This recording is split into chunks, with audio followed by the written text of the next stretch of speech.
കേരളത്തിൽ ബി.ജെ.പി. അധികാരത്തിൽ വരില്ലെന്ന സൂചനകളാണ് ദേശീയ രാഷ്ട്രീയത്തിൽ നിന്നും പുറത്തുവരുന്നത്. ഇതോടെ കേരളത്തിൽ കഷ്ടപ്പെട്ടുണ്ടാക്കിയ എൻ.ഡി.എ സഖ്യവും പല വഴിക്കായി പിരിയുന്നു എന്നാണ് സൂചന. നിലവിൽ കേരളത്തിലെ എൻ.ഡി.എക്കൊപ്പമുള്ള പ്രധാന കക്ഷി ബി.ഡി.ജെ.എസ് ആണ്. എന്നാൽ ശബരിമല വിഷയത്തോടെ മുന്നണിയിലും ബി.ഡി.ജെ.എസിലും വിള്ളലുണ്ടായിരിക്കുകയാണ്.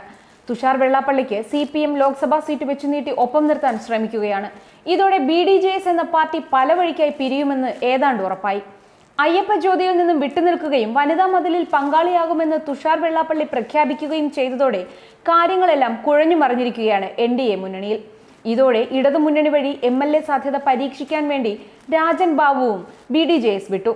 കൂടാതെ മാണിയോ PC ജോർജോ ഒപ്പം കൂട്ടിയാൽ പോകാൻ തയ്യാറായി PC തോമസും രംഗത്തുണ്ട്. ബി.ജെ.പിക്ക് ഒപ്പമെന്ന് പറഞ്ഞ് PC ജോർജും കളം മാറിക്കഴിഞ്ഞു. ചെറിയ കടലാസു പാർട്ടിക്കാർ പോലും കേരളത്തിൽ എൻ.ഡി.എ സഖ്യം ഉപേക്ഷിക്കുന്ന അവസ്ഥയാണിപ്പോൾ. വഴിപിരിഞ്ഞ രണ്ട് JSS വിഭാഗങ്ങൾ ലയിച്ച് ശക്തി പ്രാപിച്ച് ഇടതുമുന്നണിയിൽ കയറിക്കൂടാനാണ് നീക്കം. KR ഗൗരിയമ്മയും പഴയ സഹപ്രവർത്തകൻ AN രാജൻ ബാബുവും തമ്മിൽ ചർച്ച നടത്തി.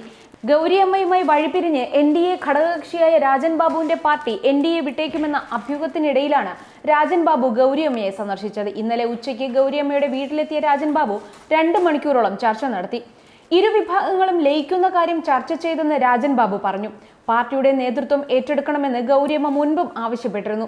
ലയനമാണ് പ്രധാന ചർച്ചാ വിഷയം. ഏത് മുന്നണിക്കൊപ്പമെന്ന് പിന്നീട് തീരുമാനിക്കുമെന്നും രാജൻ ബാബു പറഞ്ഞു. LDF ഘടകകക്ഷിയാക്കുമെന്ന പ്രതീക്ഷയിലായിരുന്നു ഗൗരിയമ്മയും കൂട്ടരും. എന്നാൽ കഴിഞ്ഞ ദിവസം മുന്നണി വിപുലീകരിച്ചപ്പോൾ JSSനെ പരിഗണിച്ചില്ല. ഇതിൽ ഗൗരിയമ്മ അതൃപ്തയാണ്. കഴിഞ്ഞ തവണ ഇടതുമുന്നണി JSSന് സീറ്റ് നൽകാൻ തയ്യാറായെങ്കിലും മത്സരിക്കാൻ തക്ക സ്ഥാനാർത്ഥികൾ ഉണ്ടായിരുന്നില്ല. അടുത്ത തവണ JSS വഴി സീറ്റ് ഒപ്പിക്കാനുള്ള ശ്രമമാണ് രാജൻ ബാബു നടത്തുന്നത്.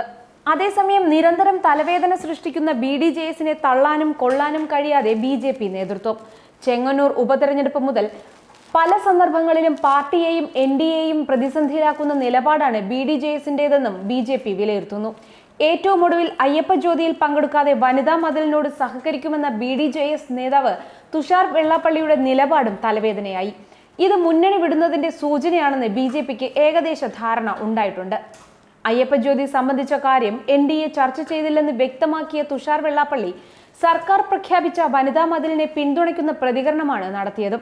വനിതാ മതിലിന് രാഷ്ട്രീയമില്ലെന്നും അദ്ദേഹം പറയുന്നു. ഇതൊക്കെയാണെങ്കിലും അവരെ തള്ളിപ്പറയാൻ BJP നേതൃത്വത്തിന് സാധിക്കുന്നില്ല. ശബരിമല അയ്യപ്പ ജ്യോതിയിൽ ബി.ഡി.ജെ.എസ് പങ്കെടുക്കാത്തതിൽ കാര്യമില്ലെന്നും അത് രാഷ്ട്രീയ പാർട്ടികളുടെ സമാഗമമായിരുന്നില്ല എന്നുമാണ് BJP സംസ്ഥാന പ്രസിഡന്റ് അഡ്വക്കേറ്റ് PS ശ്രീധരൻപിള്ള പ്രതികരിച്ചത്. അയ്യപ്പ ജ്യോതി NDA ഔദ്യോഗികമായി തീരുമാനിച്ച പരിപാടിയല്ല. മുന്നണി കൂടിയാലോചിച്ച് സംഘടിപ്പിക്കുന്ന പരിപാടികളിൽ ബി.ഡി.ജെ.എസ് പങ്കാളിയാവും. അയ്യപ്പ ജ്യോതിയിൽ പങ്കെടുക്കാത്തത് അവരുടെ ആഭ്യന്തര കാര്യമാണ്. അതേക്കുറിച്ച് അവരോടാണ് ചോദിക്കേണ്ടത്. ബി.ഡി.ജെ.എസും SNDP യോഗവും അവരുടേതായ തീരുമാനങ്ങൾ എടുക്കാൻ സ്വാതന്ത്ര്യമുള്ള സംഘടനകളാണ്.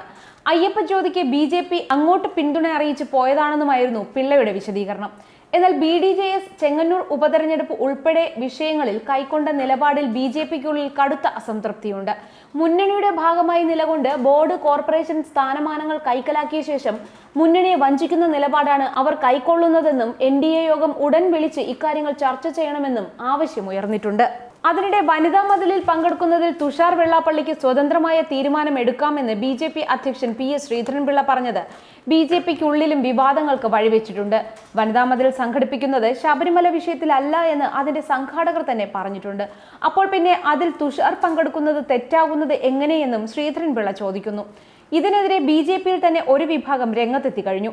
ശ്രീധരൻപിള്ളയുടെ പ്രസ്താവനയിൽ BJPക്കുള്ളിൽ അതൃപ്തി നിലനിൽക്കെ തുഷാറിനെതിരെ ബി.ഡി.ജെ.എസ് വൈസ് പ്രസിഡന്റ് അക്കീരമൺ കാളിദാസ് ഭട്ടതിരിപ്പാട് രംഗത്തെത്തി. വനിതാ മതിൽ സംബന്ധിച്ച് ബി.ഡി.ജെ.എസിൽ ഭിന്നതയുണ്ട്. തുഷാർ വെള്ളാപ്പള്ളിയുടെ അഭിപ്രായം വ്യക്തിപരമെന്ന് ബി.ഡി.ജെ.എസ് വൈസ് പ്രസിഡന്റ് അക്കീരമൺ കാളിദാസ് ഭട്ടതിരിപ്പാട് പറയുന്നു. തുഷാർ പറഞ്ഞത് SNDPയുടെ അഭിപ്രായമാണ്. തുഷാർ ഒഴികെയുള്ള ബി.ഡി.ജെ.എസ് ഭാരവാഹികളെല്ലാം അയ്യപ്പ ജ്യോതിയിൽ പങ്കെടുത്തു. വനിതാ മതിൽ സ്ത്രീ പ്രവേശനവുമായി ബന്ധപ്പെട്ട് തന്നെയാണെന്നും ബി.ഡി.ജെ.എസ് യോഗം കൂടാതെയാണ് തുഷാർ അഭിപ്രായം പറഞ്ഞതെന്നും അദ്ദേഹം കൂട്ടിച്ചേർത്തു. വനിതാ മതിൽ സർക്കാർ പരിപാടിയാണെന്നും പങ്കെടുക്കുന്നതിൽ തെറ്റില്ലെന്നുമുള്ള തുഷാറിന്റെ അഭിപ്രായമാണ് അക്കീരമൺ തള്ളിയത്. ശബരിമല സ്ത്രീ പ്രവേശനവുമായി ബന്ധപ്പെട്ടല്ല ജനുവരി 1 നടക്കുന്ന വനിതാ മതിലെന്നും തുഷാർ പറഞ്ഞിരുന്നു. SNDP ആദ്യം മുതൽ തന്നെ വനിതാ മതിലിന് പിന്തുണ പ്രഖ്യാപിച്ച് രംഗത്തെത്തിയിരുന്നു. ഇതിന് പിന്നാലെയാണ് യോഗം വൈസ് പ്രസിഡന്റും എന്നാൽ അതേസമയം NDA ചെയർമാനുമായ തുഷാർ വെള്ളാപ്പള്ളിയും മതിലിനെത്തുന്നത്. ഇത് വെള്ളാപ്പള്ളിയും ബി.ഡി.ജെ.എസിലെ തുഷാർ വെള്ളാപ്പള്ളിയും പ്രബല വിഭാഗവും ഇടതുപക്ഷത്തേക്ക് എത്തുന്നുവെന്ന വാർത്തയും വരുന്നു.